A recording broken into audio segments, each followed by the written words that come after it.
एकरा के माथ पे ओढ़ लेवे के बा और हमर भैया एगो गुलाब के फूल ले लेवे तनु है ना मंच पे पहुंचा देना ब्लू टी-शर्ट वाले भैया आप ही को बोल रहे हैं। हां इधर इधर मंच पे ला दे भैया के पूजा कर देता फूल। औरत के भाव लागल और कहा तरीका अपना राजा जी से ना अपना भगवान जी से कहा तरीका। मैं यहाँ पे गा रही हूँ लेकिन अब चाहें अगर आप चाहेंगे तो भैया के साथ आप जाके एक्टिंग कर सकते हैं। बोलो भैया 2 मिनट खातिर मंच पे ना। बिल्कुल बिल्कुल भाई आइए बस बस बस ये गाना में हम बताओ तो हम डायरेक्टर बने आप हीरो बने या हीरोइन बने ठीक ना। थैंक यू खुशबू जी सेम टू यू। आप इधर आ जाइए आप इतना भोला कैसे हो गए। हाँ अच्छा अच्छा नहीं कुछ लिख रहे तो मुझे भी पता। यहाँ के रानी जी बने यहाँ के राजा जी बने हम गावत नहीं कुछ थोड़ा सा अलग हो जाए कि आज पहिला मिलनवा इधर नहीं देखना है उधर देखना है उधर उधर मिलल सजनी के सजनवा खुशी ऐसा फीलिंग तक बने जान पहचान के पहल के बार भेंट भइल बा मोद अंग गुलाब नियन खिलल की सुनी सुनी भगवान जन बिहान होके दे कि सुनी सुनी भगवान जन बिहान होके दे आज राजा जी के कोरवे में जवन होके दे आज राजा जी के कोरवे में जवन आज हो पहिला मिलन सजनी के सजनवा बड़े भैया हिमांशु भैया जी की तरफ से बहुत बहुत आशीर्वाद और ये आशीर्वाद तभी मिला जब हमारे गोलू भैया खड़ा बैठे कैसे कि गोलू भैया के बड़ी करीबी आदमी आने हैं के आज हो पहिला मिलन सजनी के सजनवा ओ अंग गुलाब नियन खिलल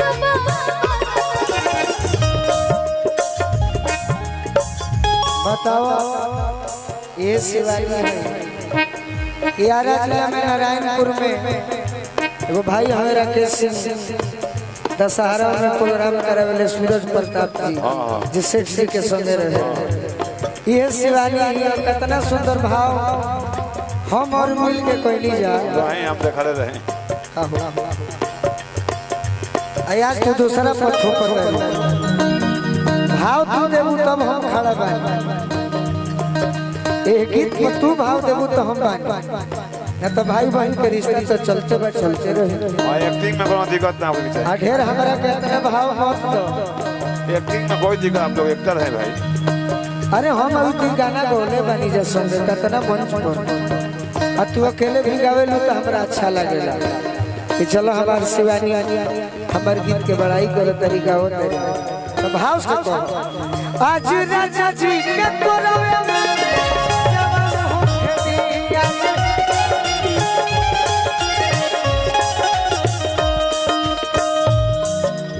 अब से कहे अब से कि राजा जी के उठावा से खुशी वोट से वोट बिना वो नहीं ये गलत बात है। भाव हम गाई ना हमरा से गवाई सकत हमरा से एक्टिंग नहीं हो सकत दू लोग खातिर बनल बारे जा कि राजा जी के उठावा से उठ जा सके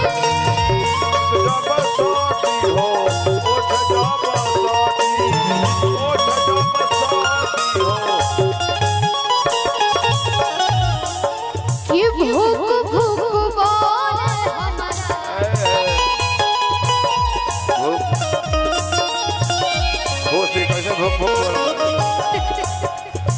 कि भूख भूख बोले हमरा दिल दिलवा के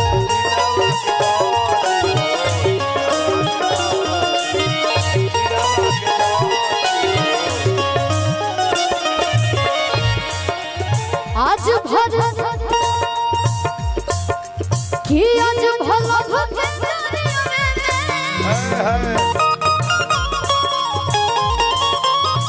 गाना इतना पुराना गाना लेकिन जब भी आप गाना चाहे हमने के गाए ना जब मंच में तो कभी पुराना फील नहीं से ले कि आज भला भगे दरिया में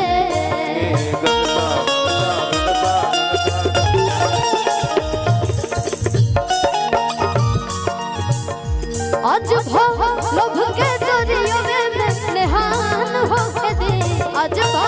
लोभ के दरिया में नहान हो के दे कि आज राजा जी के कोरवे में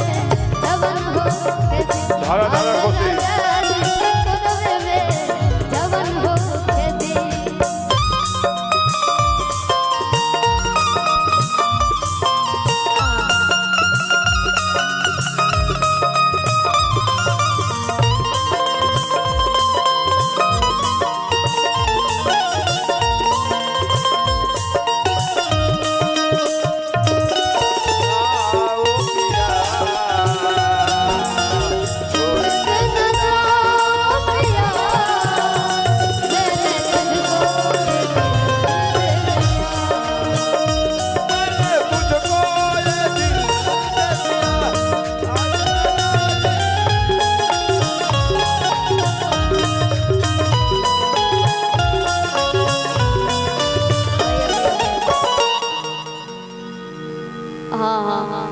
एगो हमार गीत रहे खुशी सब राजा जी के ओकरा बस सब लोग डांस कइले बा